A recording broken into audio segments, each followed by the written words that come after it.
asasi manusia.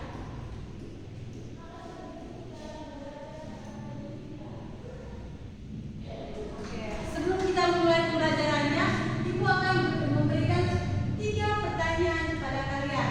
Ibu mau tanya nih, kira-kira kalian tahu tidak apa itu HAM? Ayo, siapa yang bisa menjawab? Oke, ada Cita, coba silakan. HAM itu sesuatu yang dimiliki oleh manusia sejak dia lahir. Oke, pintar sekali. Anak Cici bisa? HAM itu hak yang tidak bisa digugat oleh siapapun. Oke, pintar sekali. Lalu, Ibu mau tanya lagi nih.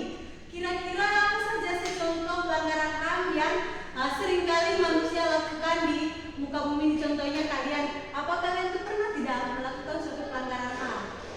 Pernah atau tidak? Apa contohnya itu Mas Mut? Oke, Anak Cita silakan. Misalnya mengejek teman. Iya, mengejek teman itu merupakan salah satu pelanggaran HAM.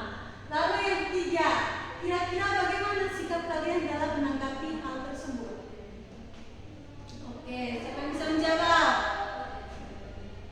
Siapa yang bisa? Ya, Cici silakan. Menghargai teman itu. Menghargai teman. Ada lagi? Ya, Anak Cita silakan. Sebaiknya kita tidak boleh mengejek teman. Oke, anak-anak. Jadi jawaban-jawaban yang kalian berikan itu merupakan benar, karena itu merupakan sesuatu yang ada dalam HAM itu sendiri. Maka dari itu, tujuan pembelajaran yang akan kita capai hari ini, yang pertama, kalian dapat menjelaskan materi mengenai apa itu HAM. Yang kedua, kalian mampu menerapkan HAM dalam lingkungan kalian. Lalu yang ketiga, kalian dapat mendesain kegiatan HAM yang apa saja yang kalian lakukan dalam lingkungan masyarakat. Jadi anak-anak perlu diketahui bahwa HAM itu adalah hak dasar yang dimiliki oleh manusia itu sendiri sejak dia lahir. Hak itu bersifat universal atau tidak dapat dicabut oleh orang lain, oke, oleh siapapun. Lalu, ciri-ciri HAM itu ada 3. Yang pertama, berlaku bagi setiap manusia. Jadi HAM itu berlaku kepada setiap manusia. Manusia itu memiliki HAM sejak manusia itu lahir. Yang kedua itu tidak dapat dicabut. Jadi anak-anak HAM itu tidak dapat dicabut. Dia ada konsekuensinya jika mencabut hak seseorang. Yang ketiga itu hakikatnya melekat pada setiap manusia. Maksudnya HAM itu kan ada sejak manusia itu lahir, maka HAM itu pula dia melekat pada diri manusia itu dari dia ada di muka bumi sampai dia meninggal. Yang keempat itu dilindungi oleh hukum. Jadi anak-anak perbuatan apa saja yang kita lakukan itu dapat dilindungi oleh hukum. Tapi selama perbuatan itu adalah perbuatan yang benar, bukan perbuatan yang melanggar hukum. Lalu yang berikut ada jenis-jenis HAM. Jadi anak-anak jenis-jenis HAM itu ada 4. Yang pertama, coba anak Cici baca, ada apa? Hak pribadi. Anak Cita? Hak politik. Oke. Anak Cici? Hak ekonomi. Anak Cita? Hak budaya. Oke.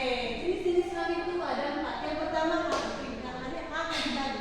Hak pribadi itu semacam kita hak untuk mendapat perlindungan hukum, hak untuk mendapat perlakuan baik dari seseorang. Lalu yang kedua itu ada hak politik. Hak politik ini contohnya kita kan anak-anak memang belum usianya di atas 17 tahun atau mengikuti kampanye. Kalau sudah di atas 17 tahun dia boleh mengikuti kampanye atau pemilihan umum itu. Kita dapat memberikan suara kita kepada calon-calon yang mencalonkan diri. Contohnya ada seseorang yang mencalonkan diri sebagai bupati. Jadi kita boleh memberikan hak suara kita kepada mereka. Yang ketiga itu ada hak ekonomi. Jadi hak ekonomi itu di mana kita sebagai manusia dapat memiliki uang untuk membeli sesuatu, mendapat makanan, minuman, bahan-bahan pangan, begitu juga dan seperti pakaian yang kita gunakan sekarang. Yang keempat itu ada hak budaya. Jadi anak-anak di setiap lapisan masyarakat itu ada yang namanya budaya. Kalian tahu apa itu budaya toh? Tahu?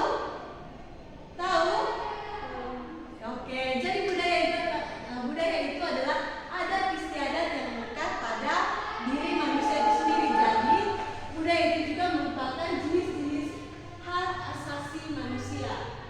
Lalu yang berikut contoh pelanggaran HAM. Contoh pelanggaran HAM itu ada 3 ya. Yang pertama itu penyiksaan.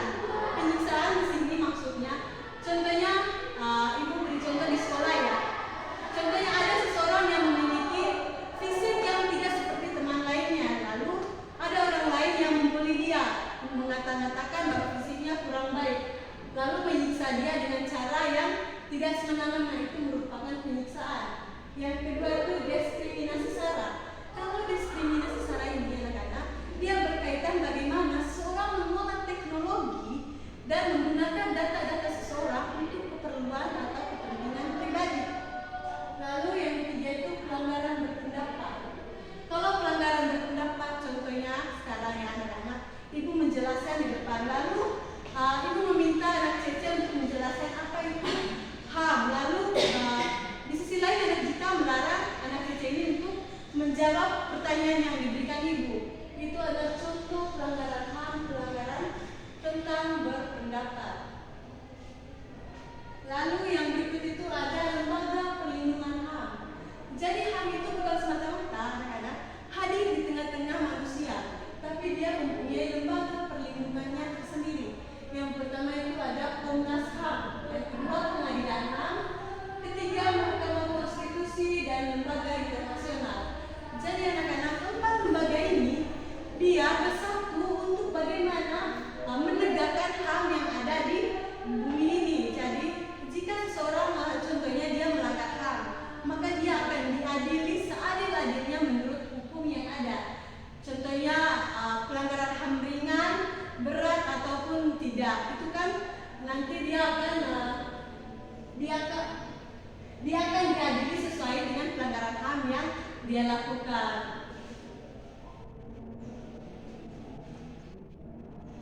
Oke. Bagaimana materi yang diberikan? Apakah kalian sudah mengerti? Sudah, Ibu. Betul? Betul, Ibu. Oke, sebelum kita melanjutkan ke pembelajaran yang berikutnya, Ibu minta kalian semua berdiri dulu.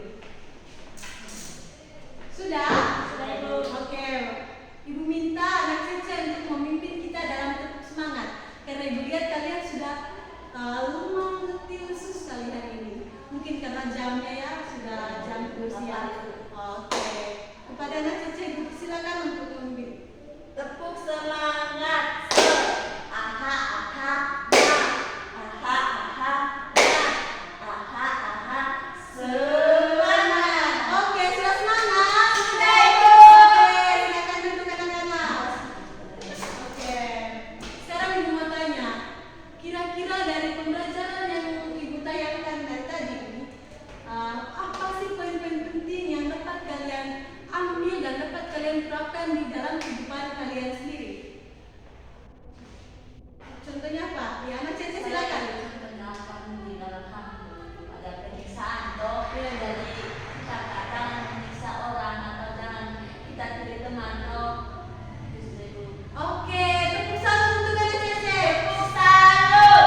tugas ini di dalamnya nanti ada instruksi bagaimana cara kalian mengerjakannya. Oke, sudah dapat? Sudah, Ibu. Oke.